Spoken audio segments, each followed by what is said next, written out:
Sziasztok! Most válaszolni fogok 10 vagy 11 kérdésre. Instagramon kértem meg a követőimat, hogy tegyenek fel olyan kérdéseket, amikre nem tudják a választ fodrászattal kapcsolatban, és ezekre most megpróbálok válaszolni. Ha bennetek is vannak kérdések, akkor nyugodtan itt kommentbe tegyétek föl, és azokra is megpróbálok válaszolni. Az első kérdés: szia, nem festett vékonyszálú száraz hajra, tudsz valamit ajánlani? Köszi előre is a választ. Én a L'Oréal-nak az Absolute Repair termékcsaládát ajánlanám, ez a sárga színű termékcsalád. Ez nem nehezíti el a hajat, és igazából normál hajra való, de mégis professzionális. Ennek van ugye sampon, hajpakoló vagy balzsam. Ha nagyon vékony szálú a hajad, akkor balzsamot használj, ha vastagabb szálú hajad van, akkor inkább a hajpakolót. Második kérdés: miért nem vágás után mossák meg a hajunkat, hogy kevesebb sampon, balzsam kelljen rá? Hát én általában, ha jönnek hozzám csak vágásra, akkor is csak ilyen 2-3, max. 5 centit szoktam vágni, ritkább esetben 10-15, max. 20 centit. Nem annyira befolyásoló tényező, hogy most akkor arra a részre nem rakjuk rá a balzsamot, vagy a hajpakolót, vagy a sampont, mert így is meg kell mosni a hajat. Tehát az annyira kicsi anyagmennyiség, amiről beszélsz, hogy nem mérvadó igazából. A harmadik kérdés: vörös pigmentes hajban normális, hogy tényleg mindig kijön a vörös szőkítés után is? Hát nem mindegy, hogy vörös vagy sárga színről beszélünk. A vörös általában egy rossz szőkítési alap lesz, vagy ha festett fekete vagy festett barnáról beszélünk, ami le lett szőkítve, akkor szokott általában vörösre szőkülni a haj, de alapból, ha csak simán sárgáról beszélünk, akkor az lehet, hogy megoldja egy hamvasító sampon, de elképzelhető, hogy csak rosszul van leszőkítve. Én ugye fóliával szőkítek minden esetben, és ezért a szőkítési alap szép lesz. Inkább citromsárgában megy át, mint narancssárgába. Nyilván sötét hajaknál narancssárgásba is átmehet, de a vörös az inkább festett haj szőkítésénél történik meg, amire nem lesz elég a hamvasító sampon sem. Alapesetben nem hiszek ebben a sok a hajadban a vörös pigment verzióban, én nem szoktam ezt soha mondani a vendégeimnek. Nagyon sokan jönnek úgy hozzám, hogy van egy alapból 7-es színmélységű hajuk, ami ugye fodrász nyelven egy középszőke, és már te is inkább világos barnának, sötét szőkének látod.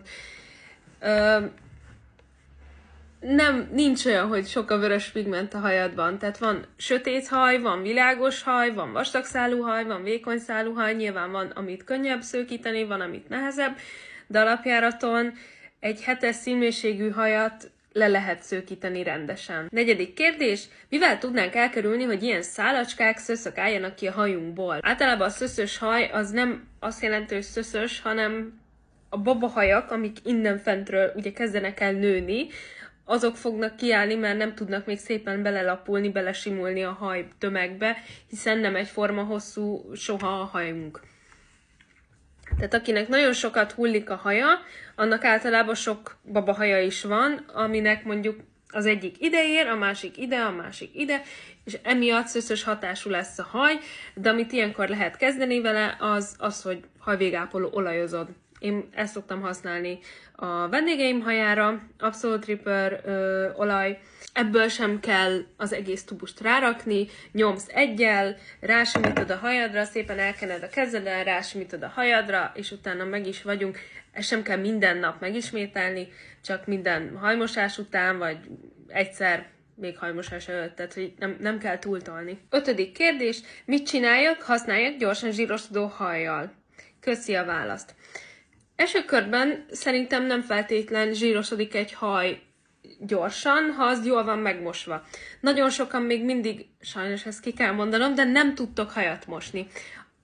A legnagyobb probléma ezzel, hogy nagyon-nagyon sok anyagot használtok a hajatokra, főleg ugye a professzionális anyagokból egyáltalán nem kell olyan nagy mennyiség, mint egy drogériás termékből, azok sokkal folyósabbak, a professzionális anyagok meg sokkal sűrűbbek. Ezáltal tényleg nagyon kevés kell belőle. Szóval, ha megvan a jó hajmosási technika, ami ugye 2-szer samponozás, 1-szer balzsam vagy hajpakoló, aztán hővédő, akkor nem fog gyorsan zsírosodni a hajad.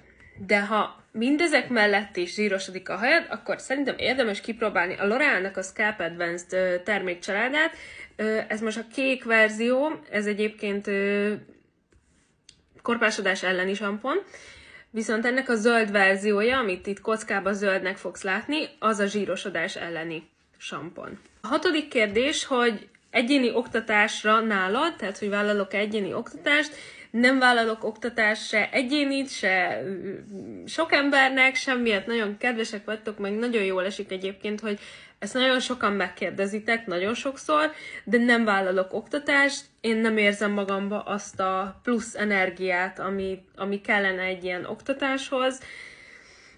Szóval azt egyelőre nem mondom, hogy 100%-osan elzárkozom tőle, de nem hiszem, hogy erre kerül alkalom. A 7. kérdés, hogyan szoktad elmagyarázni a vendégeidnek, hogy mennyire fontos a professzionális hajápolás?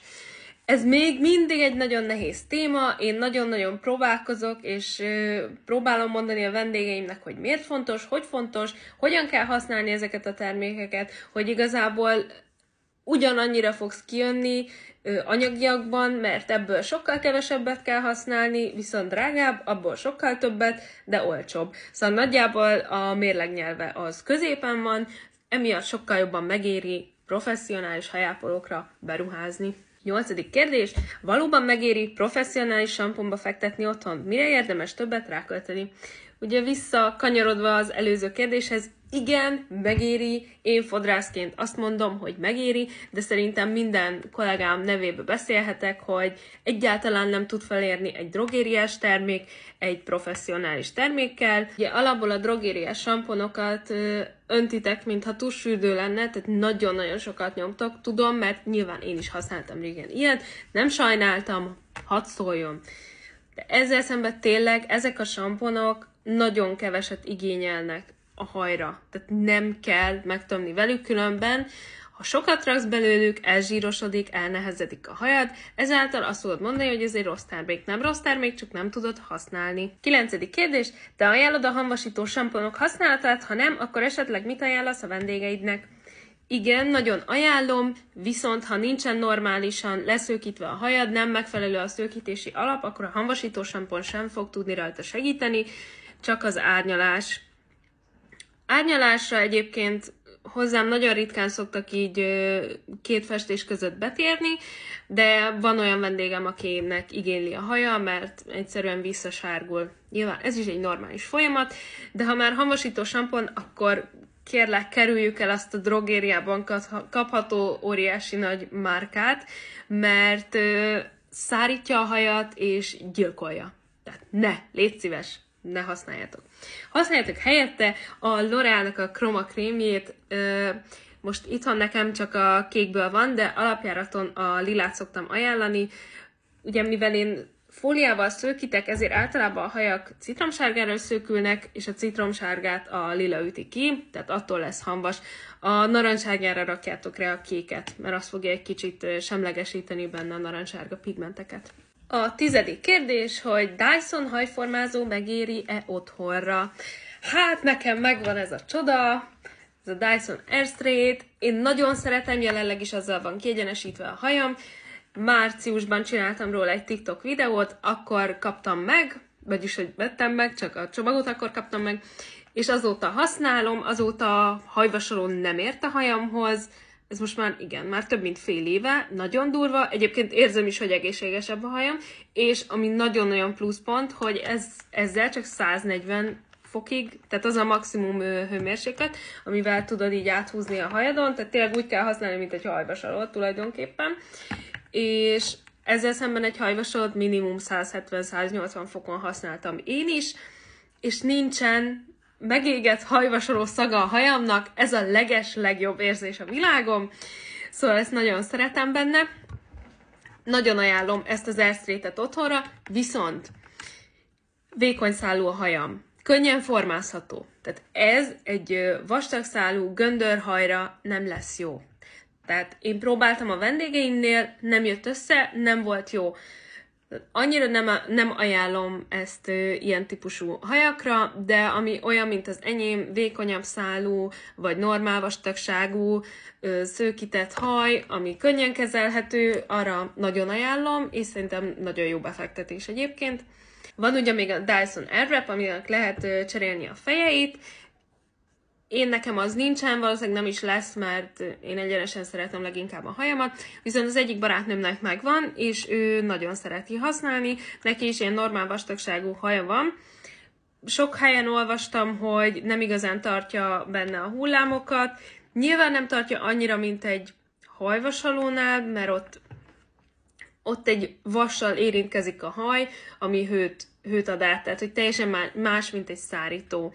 Más a hatása, más lesz utána, a szárítással alapból egy kicsit szöszösebb marad a haj, tehát hogy teljesen más, de egyébként szerintem a vékonyabb vagy normál vastagságú hajakra teljesen alkalmas ez a típusú Dyson szárító. Köszönöm, hogy megnéztétek ezt a videót, tényleg, ha bármi kérdésetek van, akkor tegyétek fel itt kommentben. A következő videómban pedig el fogom mondani részletesen, pontról pontra, hogy hogyan is kell hajat mosni rendesen otthon.